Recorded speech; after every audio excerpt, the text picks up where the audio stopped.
Magandang araw po, Doc Willie, Doc Lisa. Ginulat ko lang kayo. Nandito tayo sa Santo Tomas, Batangas, sa Padre Pio Church. Doc Lisa? Shrine.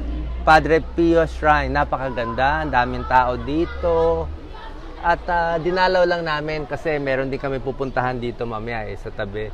Tapos na-search namin, marami nagdarasal dito. Actually, marami na ako nakita, Doc Lisa, kanina. Mga may sakit na pumupunta pala dito, mga napunta sa ICU, mga inoperahan. Siguro, dito sila nagdarasal, nakakuha sila ng mga miracle para sa kanila. Ikot lang natin, Doc Lisa. O, kayo mga nakikinig, nasa abroad, baka hindi kayo makapunta dito, dito na lang kayo mag-pray, baka effective din. Isa sa favorite kong saint si Padre Pio. Even before, meron siyang yung stigmata. So, pakita natin, paikot, kamusta? At actually, last year, medyo stress ako last year eh. At napunta ako sa isang place, sa isang chapel. Tapos sa St. Luke's eh. So medyo stress ako doon, nagpapanik ako. Nakita ko yung kay Padre Pio, medyo kumalma ako eh. Parang may something eh, may kakaiba. Maganda rin dito sa taas, pwede kayo pumunta dito. Nakikita ba nila, Doc Lisa? Yeah. Pati dito sa loob, ang ganda ng lugar oh. Ang dami nagdarasal, very peaceful at maganda. Pero meron tayong bibigay na health tips para sa inyo, Doc Lisa. Ang health tips natin, hinanda ko. Meron bagong pag-aaral na para sa mga bata, mas maganda daw, huwag masyadong malinis, huwag masyadong madumi. Ulitin ko, ano ibig sabihin na huwag masyadong malinis? Meron silang pag-aaral na pag yung bata mula pinanganak hanggang mga 3 years old, pag sobra linis yung paligid, lahat ina-alcohol, lahat pinupunasan, yung chupon, yung mga pagkain, lahat kompletong malinis. Pag sobra linis yung bahay, hindi rin daw palang maganda. May tawag dito hygiene theory. Ibig sabihin, yung mga batang sobra linis ang paligid, walang bakterya pumapasok sa katawan, mas mataas ang tsansa nila magkaroon ng allergy, mas nagkaka-allergy sila, mas nagkakahika sila, at mas nagkakaroon ng tinatawag na autoimmune disease. Marami mga autoimmune disease eh. So, ang ibig sabihin nito, pag siguro nga sobra linis, hindi sila na-expose sa mga germs, sa mga mikrobyo, pag tumanda, hindi sila sanay, kaya nagkaka-allergy, nagkakahika. So, ang payo ay pwede rin naman, hindi naman talaga dapat maduming-madumi, di ba? Ayaw mo naman kumain ng lupa yung bata. Pero kung may aso kayo, may pusa kayo sa bahay, okay lang naman daw. O pag minsan nakikipaglaro sa ibang bata, okay din yon. Kung minsan bubuksan mo yung bintana, may konting mga hangin, may pollen, sabihin, malinis pero wag sobrang linis, yung laging nag-alcohol, laging nag-spray sa bahay o baka kung ano nung filter pa nilalagay, hindi rin maganda ang sobra linis. Kaya makikita nyo yung mga mahihirap na mga tao, sa mga squatter area, di ba, mas di sila nagkakasakit eh. Kumusta po?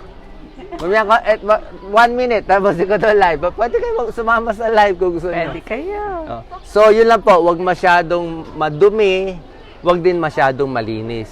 Tapos, pagdating naman sa antibiotics, ayaw mo rin yung inom na antibiotics. Kasi pag lagi tayong inom na antibiotics na hindi naman kailangan, namamatay yung mga mikrobyo sa katawan. Meron kasing good bacteria, may bad bacteria.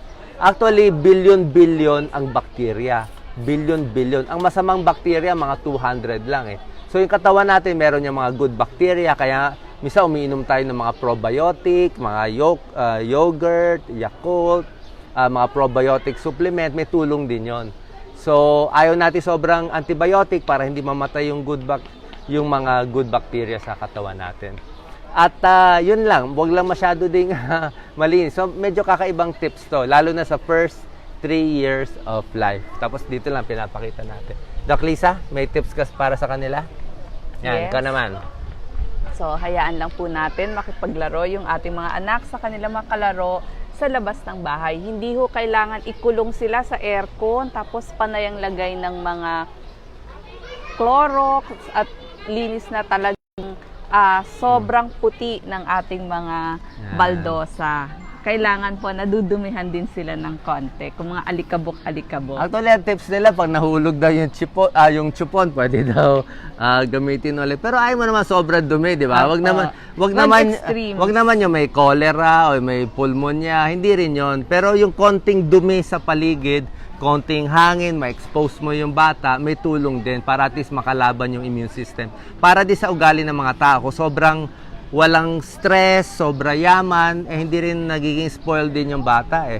'Di ba? Mas gusto natin may konting problema, may konting pagsubok, mas Yes. lumalakas.